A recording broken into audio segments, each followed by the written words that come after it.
I found a lump in my far left breast. I knew immediately that it was cancer. It was confirmed that it was stage 2 triple negative breast cancer. When you talk about cancer and you talk about breast cancer, especially, they talk about, being a warrior and a fighter and a survivor.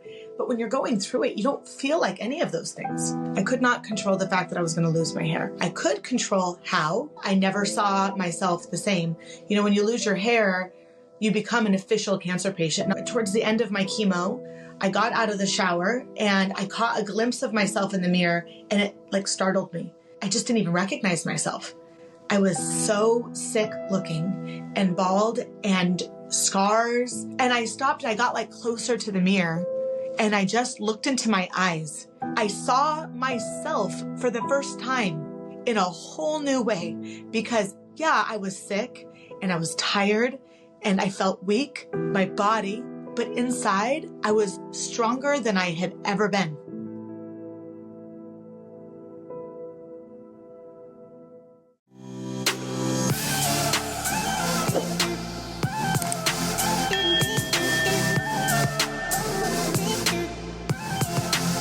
Melissa, welcome to Diary of an Empath. I'm so excited to have you here, and I'm so glad we connected. I am too. I've been looking forward to this for a long time. Really excited to chat with you today. We were just chatting right before the show, and we got connected through a mutual friend of ours. And when I was looking into your story to prepare for this interview, there's a lot to unpack.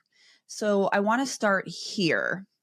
What do I need to understand about the woman that I'm looking at if I was going to go back in time and see you as a child? What do I need to understand about that person to understand who I'm looking at right now? Oh, wow. That's a beautiful question. The child in me was a lot to handle. And she was loud and she talked a lot. And she really learned to water herself down to make her more digestible. And the woman that you're looking at now has really reacquainted herself with that loud, too much, over the top energy that I was as a child, and really learned how to come into my voice, how to come into my power, how to come into my passion, how to come into my playful side. I think that inner child is really who is my guiding light now, genuinely. So if you had to define your mission, what does that look like for you? I want to show women how to live out loud, how to be really brave and authentic, and how to truly embrace the weirdness in them, the allotness in them, the pain and the suffering and the joy and I just keep coming back to passion within them. My whole mission in life is to show women that it's possible, that you don't have to be stuck in any situation, and that there's always a way out and a way up, and that there's always hope. I love that. And you've been through quite a journey over the last couple years. And I love the work that you're doing with women, because these are real issues, stigmatized issues, things that we go through. And I think that you are a voice for those women and for women to come. You were diagnosed with breast cancer. Take me through that part of your life. Sure. That was about 2 years ago, and I just got chills all over my body when you said it. It still does that to me. So 2 years ago, I was at the height of my career. I had worked my butt off. I was a CMO for this amazing company, for a legal advertising company. I was in my second or third business with my, at the time, husband. My kids were doing great. I was at this point in my life where I felt like I was doing it, actually doing the things that I set out to do. And I found a lump in my far left breast, really almost into my armpit.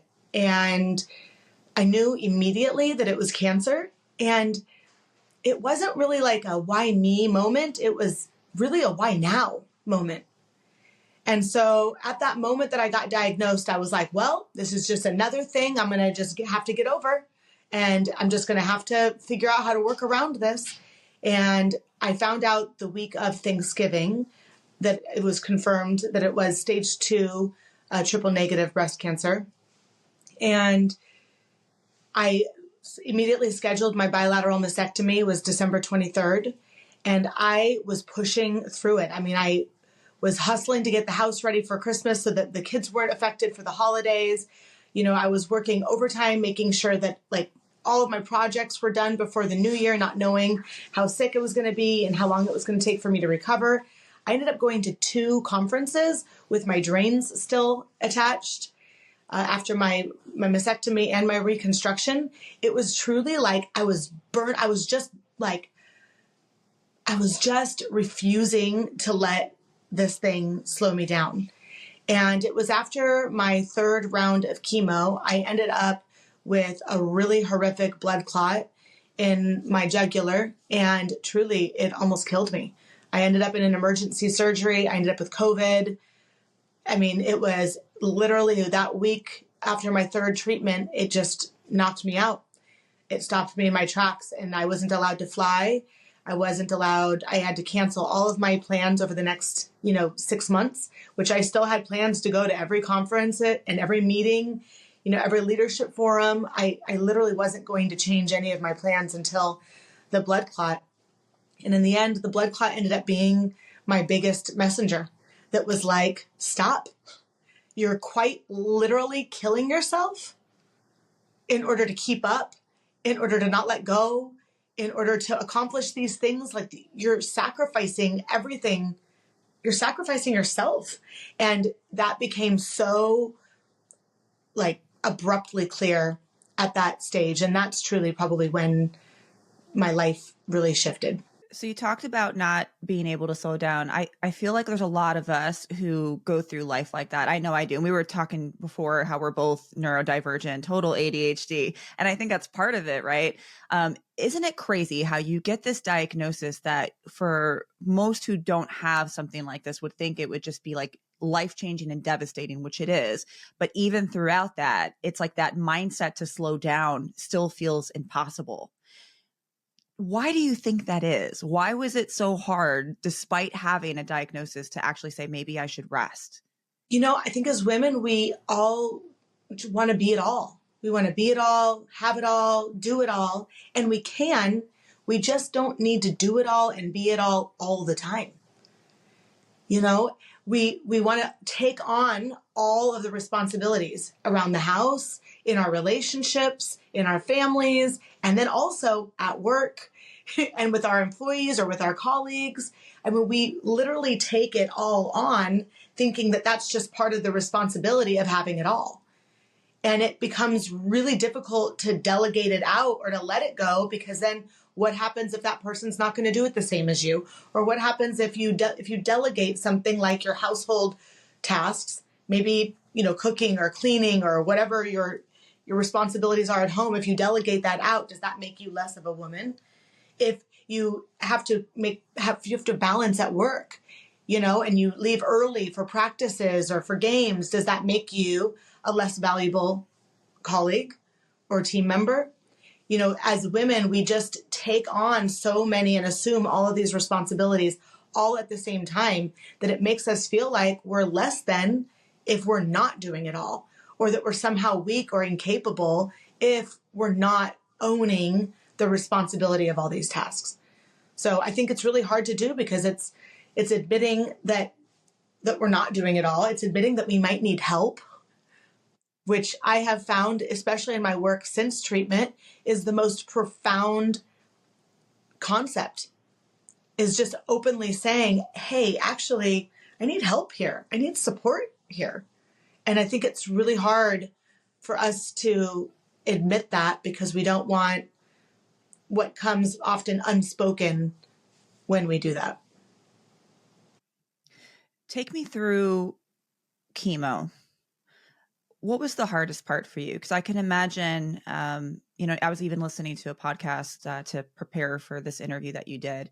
And you were talking about a moment that I think you noticed yourself in the mirror And that really, it kind of struck me when you said that, because I I'm super empathic, and I was just thinking of like, if I was in that moment, I don't know if I could have handled it with the grace that you did, and at least how you described it. I think you would probably do a better job at describing this than me, but take me through that moment of going through chemo and, how that changed. What did you notice with that? Yeah. So the hardest part of chemo was, obviously being sick. Watching your body sort of slowly deteriorate is really uncomfortable, and as somebody who's always been really fit and healthy, it was really, there's nothing you can do to overcome it. So there comes a moment in chemo where you almost surrender to it, because, when you talk about cancer and you talk about breast cancer, especially, they talk about, being a warrior and a fighter and a survivor. But when you're going through it, you don't feel like any of those things. You're sad and you're sick and you feel weak a lot of the time.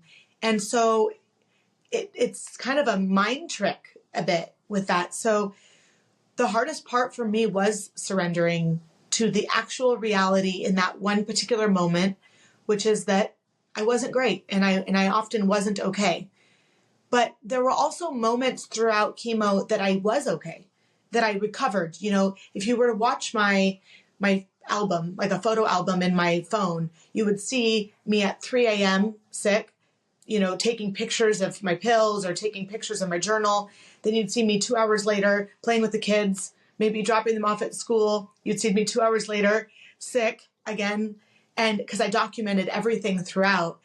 And so as the day would roll out, and it was really giving myself permission to be okay in the moments I felt okay, right? Go to the games and go to the practices if I felt good, and live in that joyous moment and not have to feel like it wasn't real.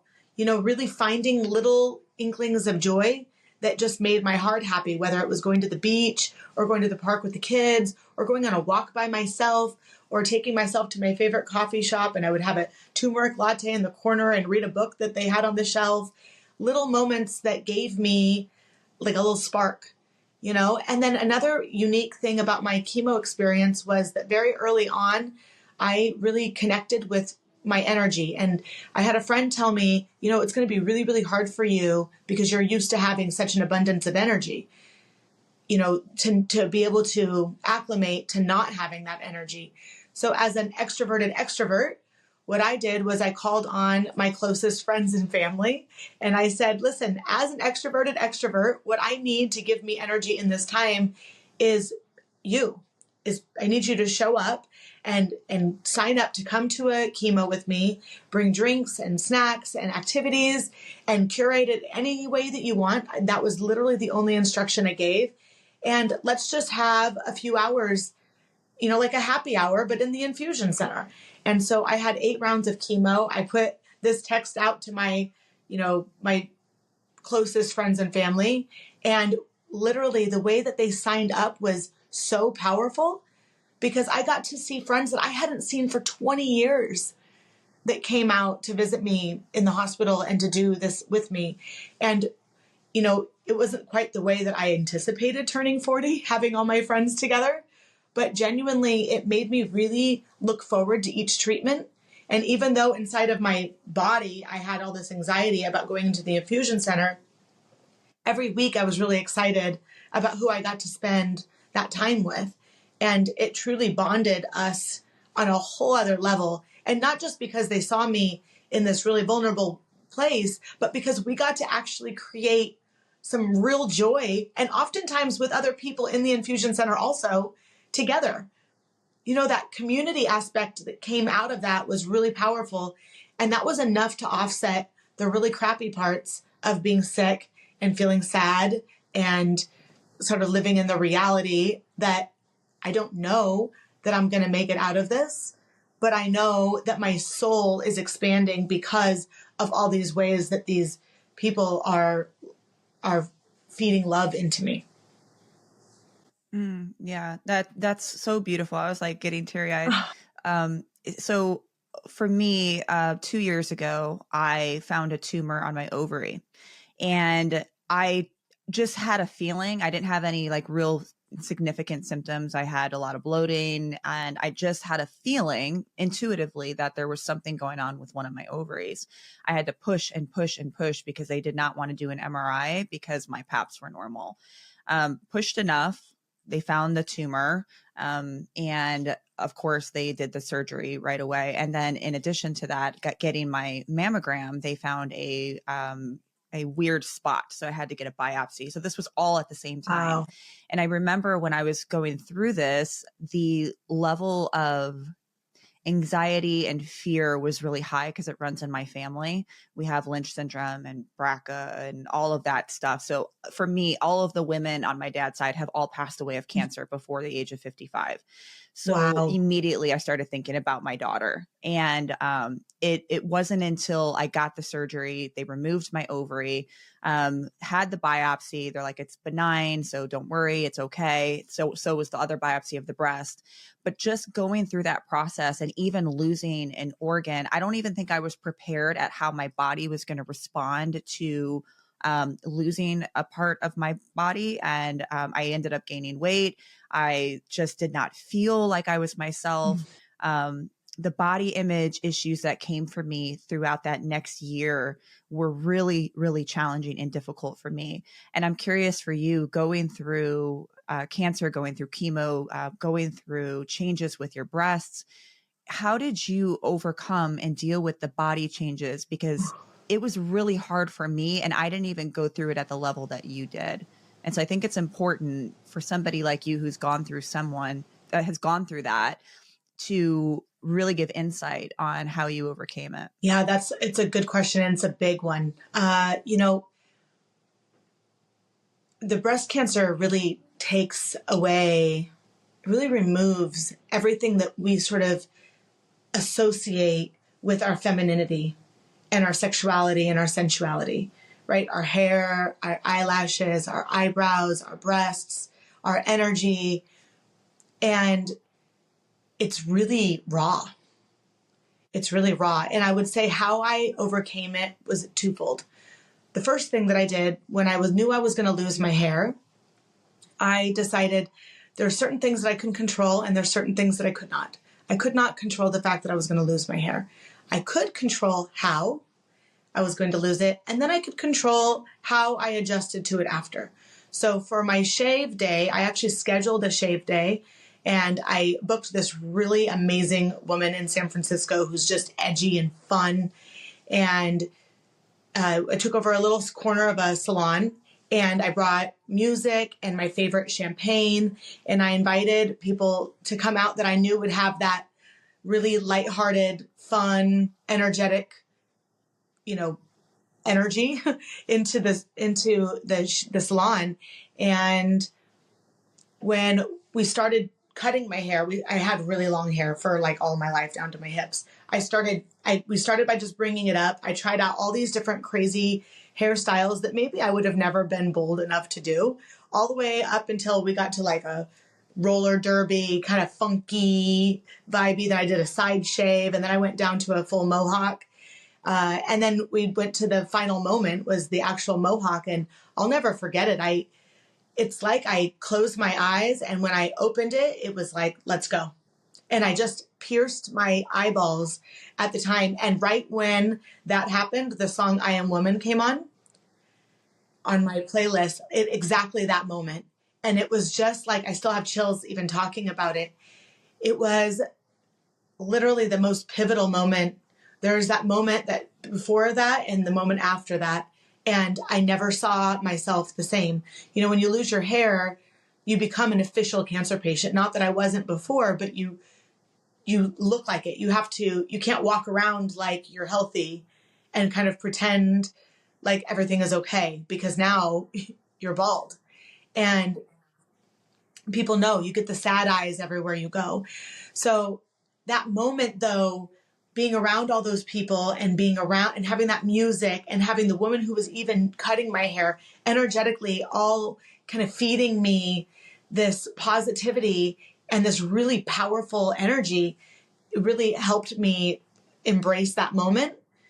And then I bought like 40 wigs. So instead of getting the one really expensive wig that looked just like my natural hair, I went online to a site that has like costumes, and I bought all of their wigs. They were like $10 or $11 each. And I got a pink one, a purple one, a green one, blonde, black, brown, short, curly, bangs, no bangs. I got every look I could have ever even imagined. And I just started to have fun with it. And every day I wore a different wig, sometimes multiple times a day. And truly what happened with the wigs was it was playful and in a way, just a way to distract me from the intensity. But what happened was it actually channeled something inside of me.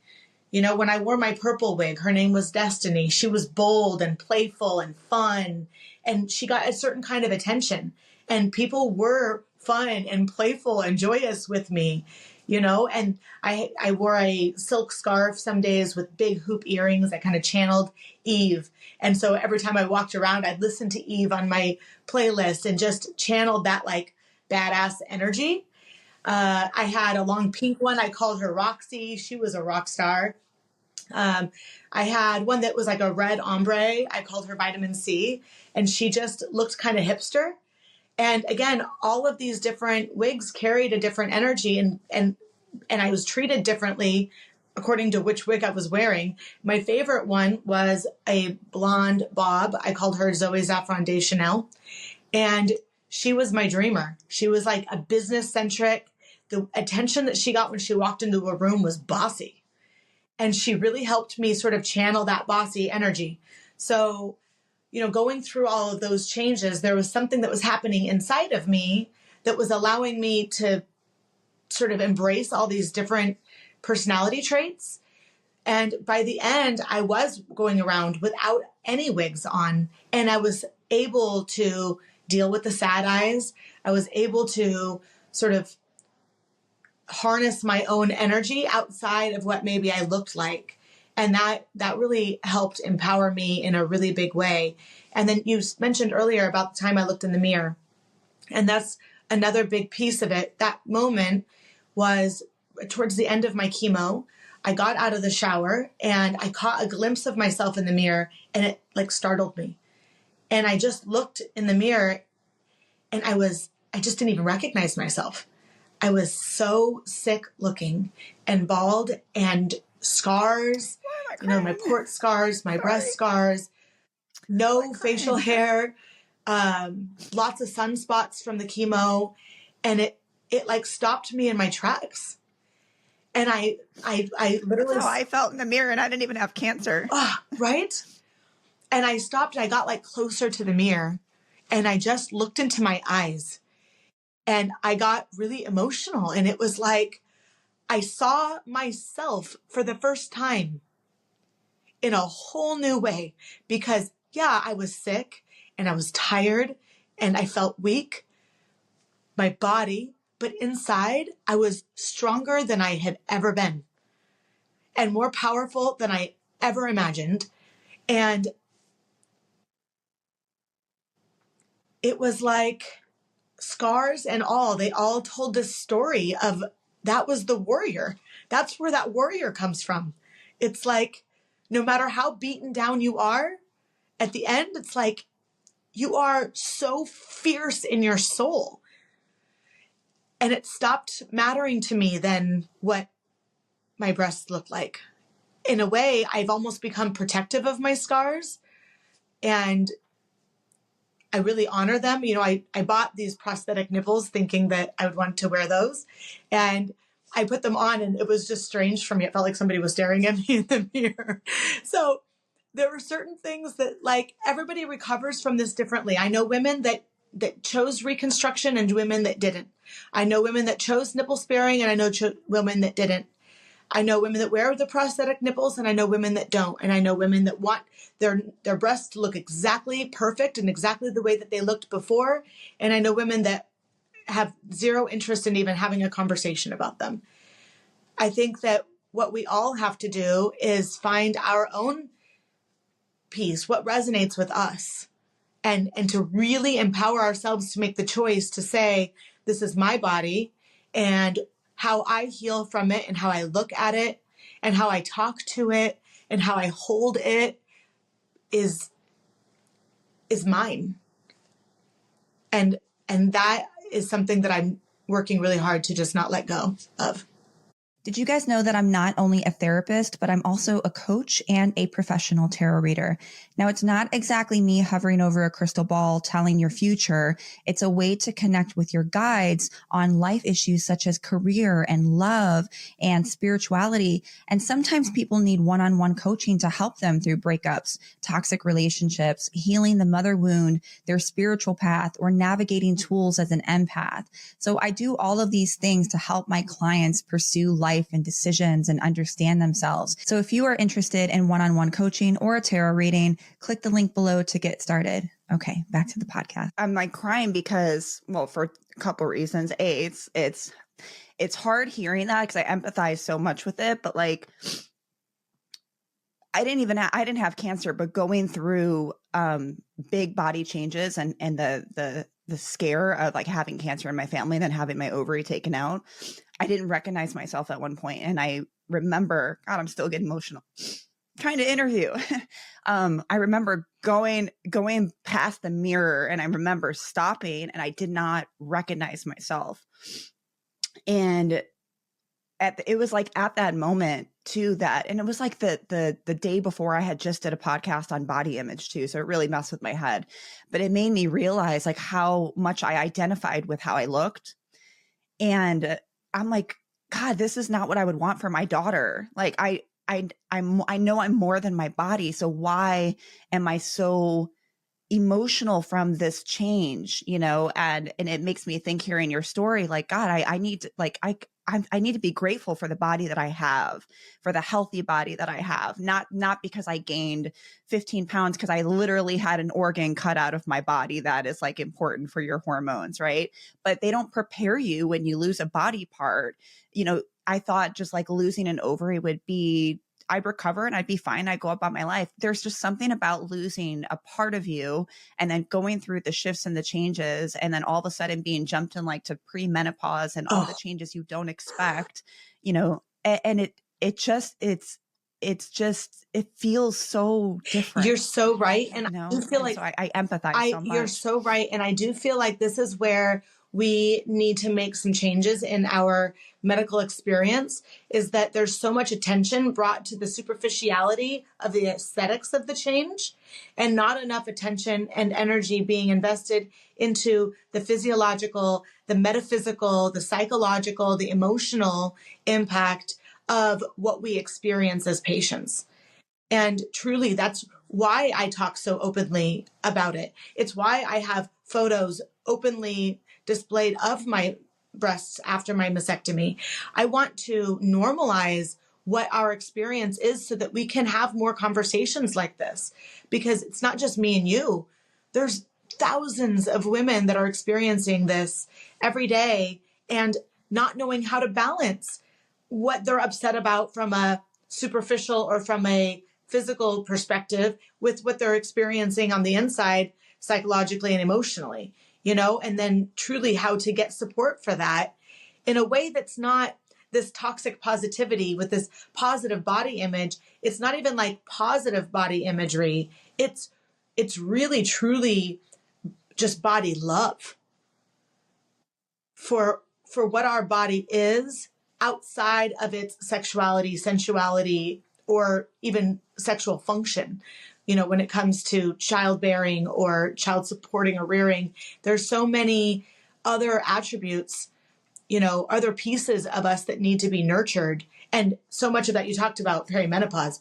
Holy cow, that threw me through a ringer through chemo, having chemo-induced menopause on top of all of this. I'm like, what is happening to me? And then, you know, what I kept thinking during that point was, oh my gosh, my mom went through this and never even complained. And she was miserable because that menopause is rough. And again, we don't talk about that enough either. You know, there's so much shame in women getting older. Like, no, we're not, I will not subscribe anymore. So now it's like, I just throw myself out there. And honestly, the more I do, the more it disarms it. I did the most powerful photo shoot with another breast cancer survivor. Her name is Mitzi Starkweather. She does this campaign called As I Am. So it's no editing. And you show up with your own hair and makeup and you just live out loud in her studio and you do this amazing photo shoot. And it's so empowering. And that was one of my shoots that changed that for me too. It's like a celebration of our body. And just, she said, shine a light on the parts you're embarrassed of. And that will disarm it. And so when you look at your photos after and it's like, where are my wrinkles or the veins that come out of my neck or, my arms look too big or I look too muscular or too masculine or the areas that I'm most ashamed of in my body as a woman, you shine a spotlight on it and then you post it and then you talk about it and genuinely it removes the shame. It's hard, I think, too, when you're young, going into like your late 30s. And I think you mentioned that you're 40. It's like, you're trying to hold on to your youth and you don't expect it to be taken from you so quickly. And I think going through changes in your body and you start to notice them so quickly because of being sick or because of something happening, I think that really does affect the psyche in ways that I wasn't prepared for, in ways that you weren't prepared for. One thing that you said that really stuck out to me was malignancy in the body is malignancy in the spirit. What do you mean by that? So one thing that I really got into after finding out about my breast cancer was metaphysics. And I'm not a doctor and I'm not a metaphysicist. So I'll just say that to start. But learning that breast cancer is the metaphysical representation of over-nurturing and being under-nurtured. And truly, disease is dis-ease in your body, right? So it's where energy gets stuck. And when it gets stuck, it becomes malignant. So again, I'm not a doctor, but it just makes sense to me. And it started shifting, particularly after I finished treatment, it started shifting the way that I engaged in everything in my life and in every relationship in my life. It's where I realized how much I was over nurturing other people around me and how much I was accepting, how much I was not nurturing myself and how much I was accepting a lack of reciprocity in a lot of my relationships. So it really forced me to sort of take a step back and spend a little time nurturing myself, dating myself, really holding myself. And that shifted everything. I finished chemo in June. I asked for a divorce in September and I quit my job in December. And within 6 months of finishing treatment, I had burned my entire life to the ground. And everything that I thought I wanted was gone. And it was because of me. And it was because none of it resonated with me anymore. I wasn't getting what I needed out of my life. I was so direly unfulfilled. And I was beginning to engage in all sorts of toxic avoidant behaviors in order to compensate for places that I was missing in my life, in my relationships, in my emotions, my thoughts. And I was like, I fought so hard to survive only to feel so lost and like destitute. So really learning how to navigate my energy in my body and alone, right? Without people at work to tear me down or without a relationship that was unfulfilling for me, then the spotlight is on me. If I'm unhappy, I have one person to blame. If I don't know what makes me happy, I have one person accountable to make that happen. And genuinely, I started going to energy healers, Reiki, massage, therapy. I went and got insight from all the professionals and people that I knew that could help me navigate this shift so that I could get healthy on the inside with my thoughts, my feelings, and my emotions, and truly that's where I started to evolve. And my whole life started to change. The type of work I started to do changed. All my relationships changed. And I found myself initially really, really scared and hopeless. But within 6 months, passionate and fulfilled and happy and just genuinely hopeful and joyous. And all because I started taking care of me and nurturing myself. Wouldn't it be great if we did this before we went through a life-changing event? Like we did the work, we did the Reiki, we did the massages, Amen. we did the therapy before we actually had a wake-up call. I wonder like what life would look like for some of us if we did it before we needed it. Anybody watching this podcast, if you've not been sick, consider this your PSA, right? Don't wait until you're sick to start nurturing yourself. Don't wait until you're tired and vulnerable before you start asking for help. Like, that's what we're doing this for. That's why you're doing this. And that's why you're having people like me on here to have this conversation, because nothing would make me happier than knowing somebody saw this and they just started investing in themselves a little bit more, taking care of themselves a little bit more, and not just to fit into a pair of jeans, but to feel excited when they wake up. Don't get me wrong. Like I feel like we go through stuff and those sometimes are the pinnacles for growth. And absolutely, do we grow from trauma? Do we grow from turmoil? Yes, there's always opportunities for growth. But I think women especially are conditioned to just endure, just play the wife, play the mom, yeah. And just, this is just part of who you are. And we're made to endure these stressors, and we're not supposed to complain. We're not supposed to get help. And I think once you do that for so many years, it's just like a pressure cooker waiting to explode. And a lot of people don't get help until it's like, I have nothing left. And this is this is all I can do. Like, I have to do something or I'm going to die, or I'm not going to be able to wake up tomorrow. I'm trying to live differently in my life now, where I'm in a good place. I'm very single. We were talking about that earlier. But I'm happy. I'm a single mom. There are things that I do need to slow down with, but I make sure that I get massages, that I'm in therapy. I have a therapy appointment in like 20 minutes, actually. Like, I'm trying to do these things now before I'm going through the big thing, because I feel like when you have tools in your toolbox, when you go through a big thing, you have more support to actually deal with it.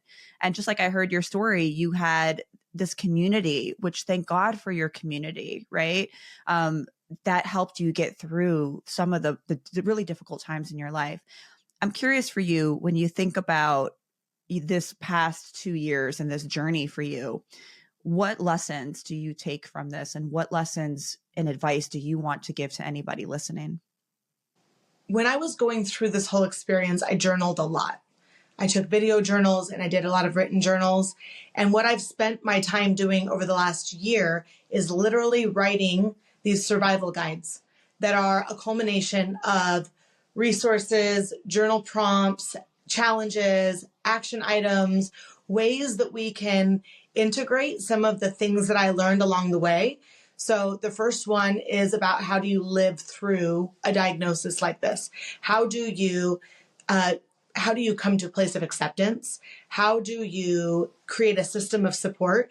I did have an amazing community that supported me through this.